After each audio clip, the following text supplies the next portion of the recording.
Kenapa sinetron di Indonesia masih tayang dan diproduksi? Padahal sudah banyak banget yang mengeluh tentang kualitasnya dan sudah pernah beberapa kali kena tegur.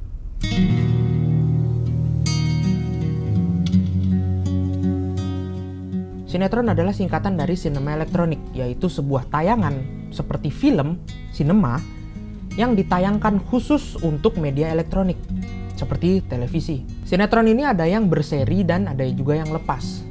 Seri berarti sinetron tersebut memiliki beberapa episode, sementara lepas, seperti film, sinetron itu hanya memiliki satu episode. Karena konotasi penonton sudah menganggap bahwasanya sinetron itu pasti berseri, maka muncullah istilah baru yaitu FTV, film televisi, untuk memisahkan antara sinetron berseri dan sinetron lepas. Seperti yang udah gue sebut tadi, sinetron adalah sinema elektronik, yaitu sebuah tayangan seperti sinema, film, yang tayang secara khusus di media elektronik atau televisi. Sementara film itu diproduksi untuk tayang secara khusus untuk sinema atau bioskop kalau di Indonesia. Kalau series, sebenarnya sama seperti sinetron. Contoh series luar negeri yang kita tahu misalkan Breaking Bad, Prison Break, kemudian Grey's Anatomy, NCIS, CSI, kemudian apalagi X-Files. Itu kan semuanya itu awalnya tayang di televisi. Kalau kita sekarang bisa nonton di platform media streaming, itu karena dijual aja gitu. Tapi sebenarnya kita menontonnya itu di televisi. Sama seperti sinetron di Indonesia. Kecuali web series. Web series ini karena ada kata webnya, jadi memang tayang secara khusus untuk platform streaming di internet, menggunakan internet. Maka dari itu target pasar pada film dan sinetron pun berbeda. Film secara khusus itu tayang di sinema atau bioskop. Untuk mendapatkan akses menonton film, kita harus pergi ke bioskop, kita datang ke bioskopnya, terus kita pilih film yang mau kita tonton, kemudian kita bayar film itu, terus kita masuk ke studionya atau ke teaternya, baru kita menonton film tersebut. Sementara sinetron dapat dinikmati dengan gratis. Ya, modal TV, antena sama listrik. Tapi kan itu modal sekali, bisa dipakai berkali-kali gitu kan.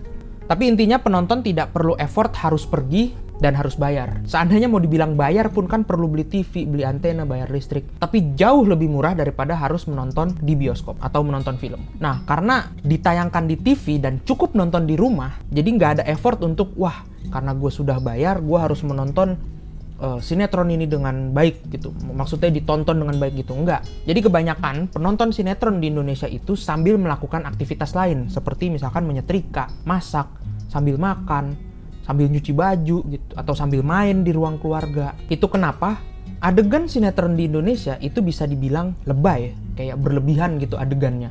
Yaitu tadi, untuk menarik perhatian dari orang yang menonton. Karena penontonnya sambil melakukan aktivitas lain. Kayak contoh, apa kamu bilang? Atau misalkan kayak, tidak mungkin. Nah, dengan penekanan dialog seperti itu, otomatis penonton yang tadinya nggak fokus, balik lagi matanya ke TV gitu kan, lihat, ih, kenapa tuh?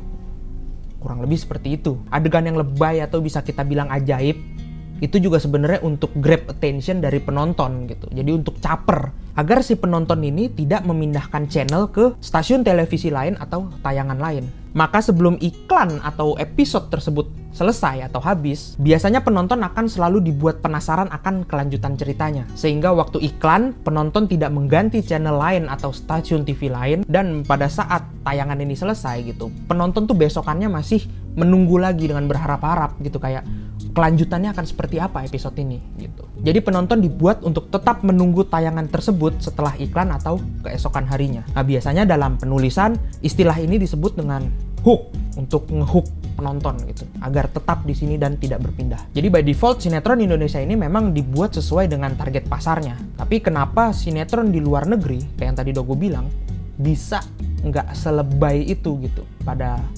karakternya, misalkan pada adegannya gitu, atau pada musiknya. Ya gue juga nggak tahu, mungkin target pasarnya berbeda.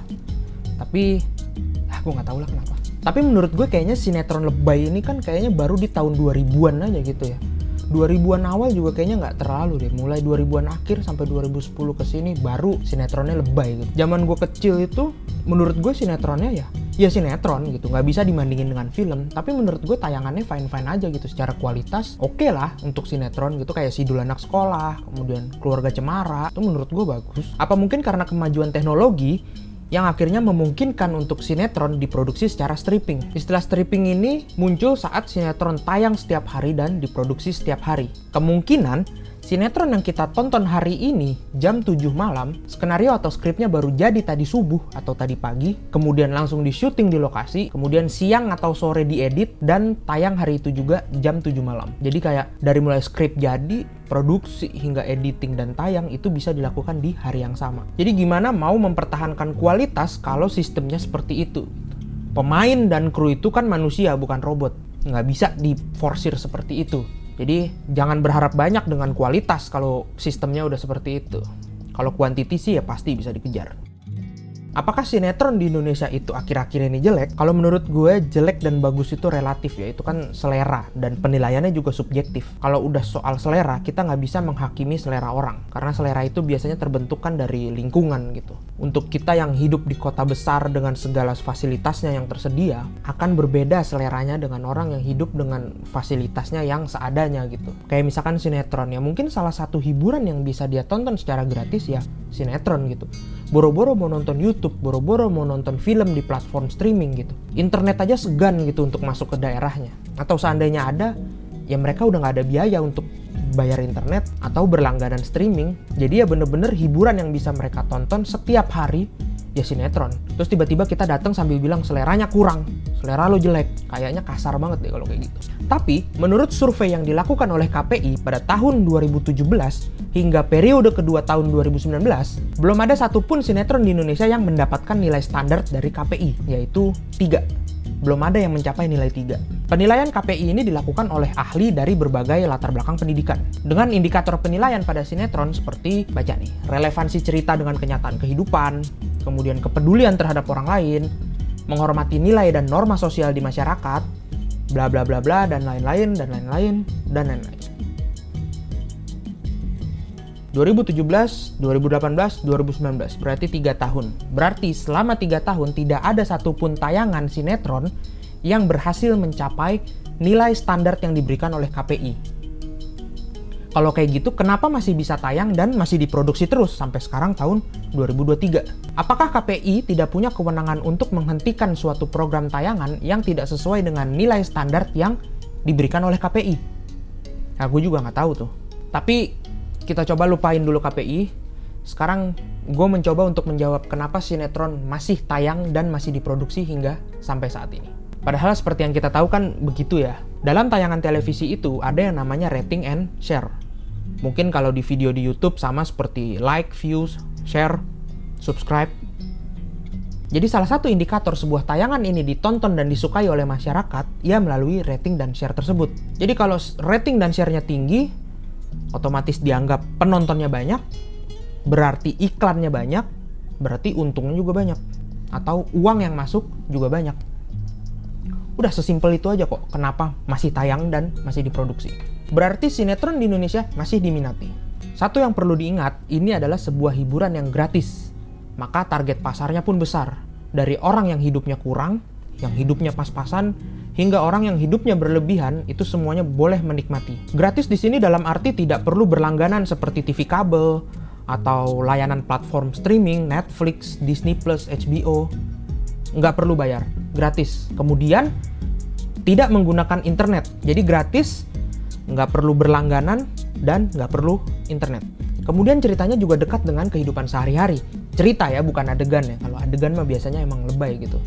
Tapi ceritanya itu dekat dengan kehidupan sehari-hari, dari mulai konfliknya, kemudian temanya, bahasa yang digunakan, dan lain-lain. Konfliknya tuh apa sih? Paling sekedar perselingkuhan, percintaan, kemudian apa sih, iri dengki antara tetangga, kehidupan rumah tangga, kemudian bagaimana bertetangga, pedagang makanan naik haji gitu, atau transportasi umum mangkal di pengkolan. Ini semua tuh dekat dengan kehidupan sehari-hari kebanyakan masyarakat di Indonesia gitu. Kecuali kamu pulang pergi udah diantar supir, mungkin nggak pernah ngeliat tukang ojek di pengkolan gitu, atau sarapan bubur oleh pedagang yang lewat di depan rumah. Kemudian bahasa yang digunakan ya bahasa yang mudah, bahasa sederhana, bahasa sehari-hari yang digunakan oleh masyarakat di Indonesia gitu. Nggak ada bahasa-bahasa intelektual gitu. Misalkan kalau kita nonton misalkan film series dari luar negeri, CSI, NCIS atau apa gitu, bahasa-bahasa hukum atau bahasa kedokteran, bahasa-bahasa teknologi itu nggak ada. Bener-bener ceritanya sederhana, bahasa yang digunakannya pun sederhana. Makanya bisa dengan mudah nyambung dengan kebanyakan masyarakat di Indonesia, mulai dari kayak lawakannya, kemudian ya konfliknya, ceritanya itu mudah terkoneksi dengan masyarakat di Indonesia. Belum lagi yang terakhir ya aktor dan aktrisnya yang ganteng, cantik, yang disukai oleh ibu-ibu, yang disukai oleh remaja, itu juga menjadi nilai plus sih.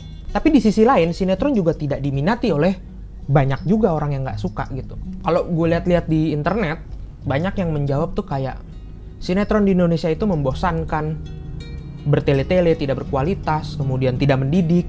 Kalau membosankan, itu udah pasti ya.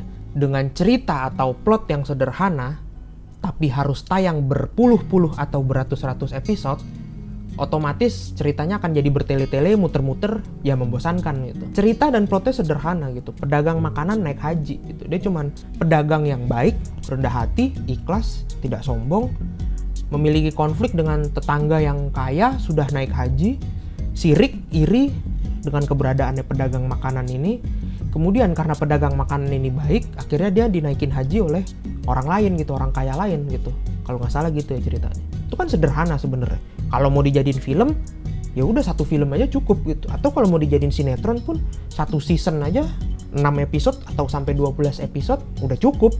Tapi karena harus tayang puluhan, ratusan atau bahkan ribuan episode, ya otomatis jadi membosankan dan bertele-tele. Tapi kalau tidak mendidik, menurut gue ini agak gimana ya, nggak bisa menaruh harapan untuk mendidik pada tayangan hiburan gitu. Tayangannya ini ditujukan untuk hiburan, bukan untuk mendidik. Kenapa harus mendidik gitu loh? Dan bukan tanggung jawab si pembuat tayangannya juga, pembuat film, pembuat sinetron tersebut untuk mendidik. Karena ya memang ini murni untuk hiburan, tapi mungkin yang dimaksud bukan mendidik, tapi lebih ke pesan yang baik, pesan moral yang baik. Kalau itu gue setuju, harus ada nilai-nilai atau pesan-pesan yang baik gitu. Tapi itu juga nggak bisa diprediksi oleh si pembuatnya gitu kan. Si pembuat film, pembuat sinetron itu tidak bisa memprediksi bahwasanya pesan-pesan yang kita sampaikan baik ini bisa diterima dengan baik oleh masyarakat yang menonton. Ambil contoh pedagang makanan yang naik haji lagi tadi. Mungkin ada orang yang menerima pesan dengan, oh kalau hidup itu kita harus baik hati, rendah hati, ikhlas, jangan sombong. Karena itu nantinya akan berbuah baik kepada kita akan ditolong orang, kita akan dibantu orang nantinya itu. Bisa. Atau ada orang yang menganggap bahwasanya pesannya tuh yang dilihat kayak, oh kamu kalau kaya raya, jangan lupa dengan orang-orang kecil di sekitar kamu. Bantulah itu pedagang makanan naik haji, bantulah ini apa gitu. Seperti itu. Atau ada lagi yang bisa ngelihat, oh lo kalau kaya jangan sombong, jangan iri, jangan mentang-mentang haji lo sombong sama orang-orang. Akhirnya level lo sama dengan orang yang lo bully gitu kan. Kan orang kaya ini ngebully si pedagang bubur. Karena oh gue haji 2 kali apalah segala macem gitu kan. Tiba-tiba derajatnya jadi sama-sama haji. Mungkin bisa juga ada orang yang menerima pesan seperti itu. Dan terakhir, kenapa masih diproduksi dan ditayangkan? Ya murah, mudah, laku. Dibanding film atau series yang lebih serius, sinetron itu lebih murah, apalagi sinetron stripping ya.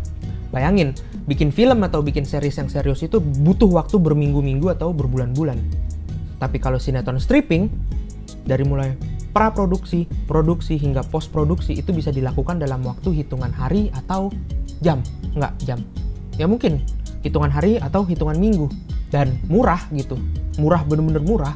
Daripada bikin sinetron baru dengan judul yang baru untuk memperkenalkan cerita karakter yang baru ini, tuh biayanya lebih mahal daripada dilanjutin di sinetron yang udah ada gitu.